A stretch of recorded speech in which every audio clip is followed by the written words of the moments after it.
Hello everyone and welcome to my channel. My name is Kalika and you're gonna be a craftier person after watching this video. Call again later? Okay. This happened in the Netherlands and here is some relevant info. In our country, citizens who earn less than a certain amount of money and rent a cheap place have a right to housing benefits. This is to ensure that young people are able to move out and get their own place. These housing benefits are calculated and paid by the tax authorities, and their call centre has a reputation for not being that helpful. Me and my boyfriend moved into a cheap crappy place and we soon started getting mail for the previous tenant from several collection agencies. We sent them all back with "no longer lives here" written on them, and after a year most of the mail stopped. We kept getting mail addressed to him from the tax authorities but thought nothing of it. After all, how can this guy's debt affect us, right? Well, this story. One day, we received a letter from the tax authorities addressed to my boyfriend. It said that since a resident on our address earned $34,000, well above the max for housing benefits, that my boyfriend would no longer be receiving housing benefits and had to pay it all back. The letter also asked us to pay the debt of about €2,000 in the name of the previous tenant. My boyfriend earned about $16,000 and I was a poor student, so this was quite a lot of money obviously. I called the tax authorities, shortened to TA from now, to get this resolved, and I was sure that whoever I spoke to would realise there'd been some kind of mistake here. First call. Call centre employees will all be named CE. Previous tenant will be RG for random guy. Hello, how may I help you? Hi, I received a letter this morning but it seems there's been a mistake. Random guy doesn't live with us. Okay, let's see. No, he really does live with you. I have proof of his residency. I think I would know if for the past 2 years I shared a bed with a random guy. Oh, maybe there has been a mistake. You need to mail us proof that nobody else lives at your residence. So I set about getting that piece of paper from City Hall. After a few days I got it and sent it to the tax authorities. A week later I received a reminder letter to pay the money owed. I called the call centre again. I mailed you proof that random guy doesn't live with us, but I just received a reminder to pay. Yes, I see a note on your account that says random guy has moved out, so you'll need to pay for the amount you received while he lived with you, and you will receive your housing benefits again starting next month. What? I never lived with random guy. He got kicked out 2 years ago and then we moved in. Oh, then you'll need to fill in a different form from City Hall to prove that he moved out on that date. So I went and got that different form. Again, took a few days, calling the centre again. I sent you this new form. Is the issue now resolved? Has random guy finally been removed from my residence in your administration? Yes, we removed your boyfriend as per your request. You removed my boyfriend? Yes. That's my boyfriend. You were supposed to remove random guy, the guy that lived here before we did? Please hold, ma'am. I have to ask my co-worker about this. Other call centre employee after a few minutes. Hi, I hear that the wrong person got removed from your residence. Am I correct in assuming that your name and your boyfriend live there and random guy does not? Me being super happy to finally be understood. Yes, that's right. Alright, I have now removed random guy and added your boyfriend. You should be able to see this change in your account within 5 business days. The change did not show up in my account, so of course, I called again. Hi, I called last week and an employee said that she made some changes to my account, but I still don't see them. Oh, that takes up to 2 weeks. She misinformed you. Sorry. After another week, no changes. Another call. I was told my issue should have been resolved by now, but nothing has changed. Can you please check if the person I spoke with earlier forgot something? Ah, yes, she never made any changes. Why didn't you call a week ago? Didn't you notice that nothing had changed? Anyway, I'll fix it now. I did notice it. That's why I called last week, but the employee said that it takes 2 weeks to see the changes. Next time, just keep calling till you get an employee willing to help you, okay? Waited yet another week. Still nothing. I was now 1 week away from my case being sent to collection agency for refusing payment. The malicious compliance.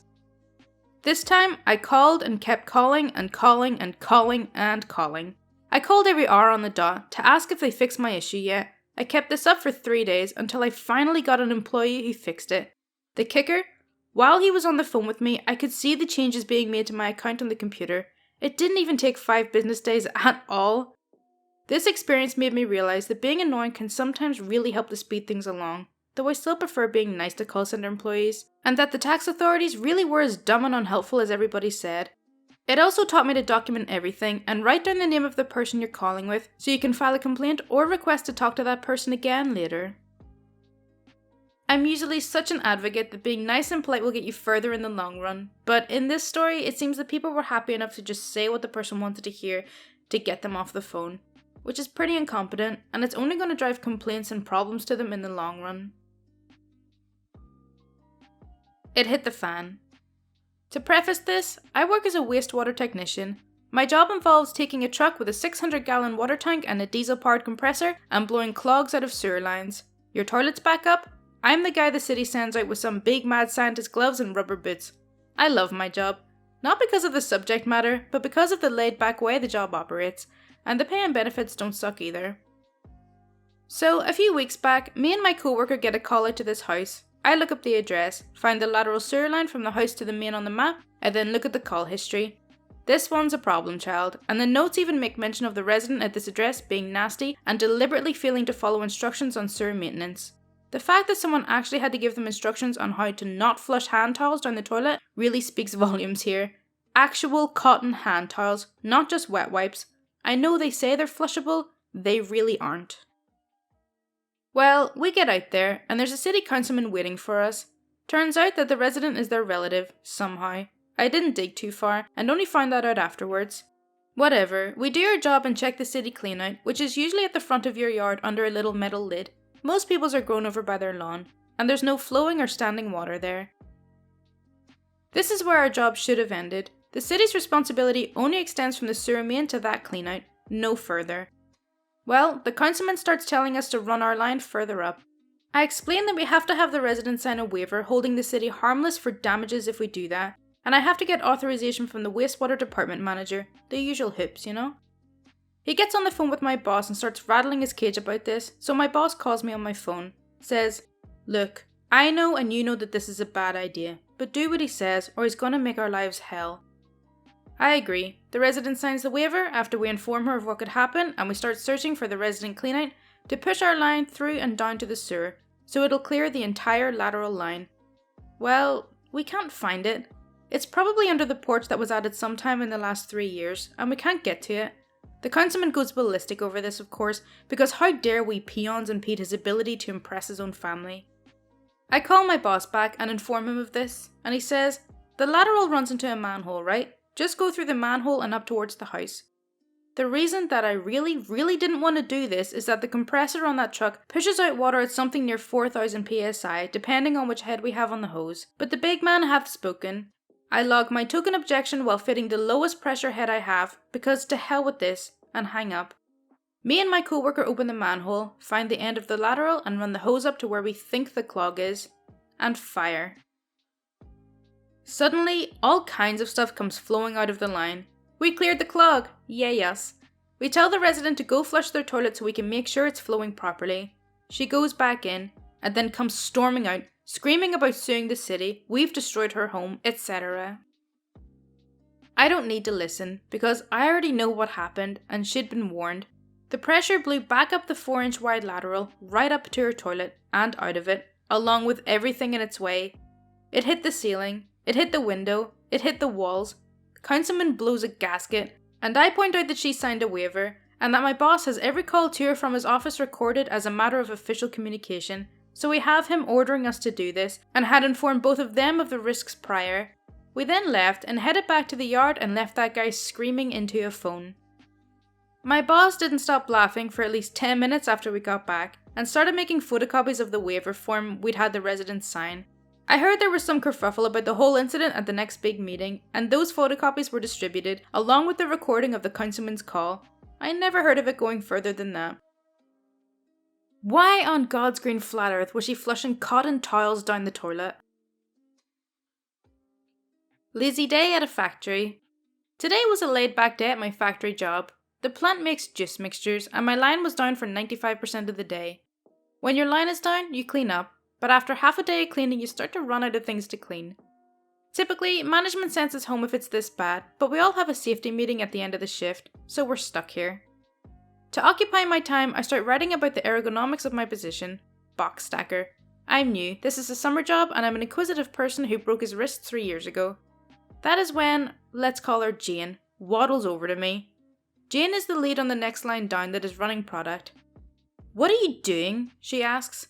I cannot even think for a moment before, "Not what you're supposed to be doing." That irritated me because I felt like she was not treating me like a person, so I replied, "What should I be doing?" "Cleaning," she says.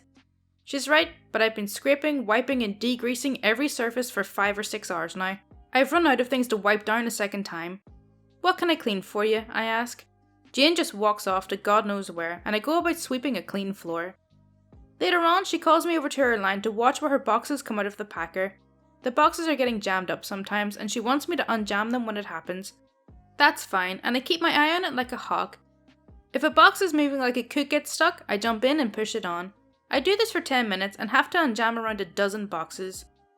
Out of the blue, Jane has found something for me to clean, as though she didn't just give me a job that is production critical. The whole thing will stop if a jam stays too long. She found this yellow metal guard fence that is covered in weeks worth of dust. The thing hadn't been cleaned in a while, and truthfully, it didn't need cleaned ever. It's in a corner, away from everything. I point to the packer and say something to the effect of, "What about this job?" Her reply is that I haven't done anything there anyway, and it should be useful by grabbing a rag and wiping the yellow fence down. No protest from me. One fence cleaning coming up. Before I could even walk past her to get to the fence, the line goes down. She gets frustrated and looks to see that the boxes are jammed, turns to me and asks, "How many boxes did you unjam? It was working fine while you were sitting there." I was so glad she asked. "I don't know, 10 or 12 boxes? You should really have someone sit and unjam them as they come out of the packer." Okay, so that's all for r/MaliciousCompliance. I really hope you did enjoy it. As always, if you do want to see more content like this, then please do subscribe. My Twitter, Discord and Patreon links are in the description, and any support is greatly appreciated. Thank you so much for watching. Bye!